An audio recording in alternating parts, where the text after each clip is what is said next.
Abdullah Qosimiy degan bir shayx o'tgan. Bu kishiga Alloh subhanahu va taolo ajib bir imkoniyat berdi. Shu darajada bo'lganki, zamonamizning Ibn Taymiyasi deb nomlanadi. Islom va buddizm orasidagi jang degan kitob yozgan. Shu yozilgan kitobi hattoki o'sha Ka'bada imomlar maqtagan. Qasida qilib she'r yozganki, mana shu yozgan kitobi jannatdagi hurlarning mahri deydi.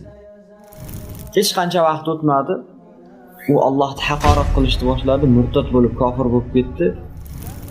Hali mana shu zamonda deydi, Alloh subhanahu va taoloni bu darajada haqorat qilgan odamni ko'rmadim deydi.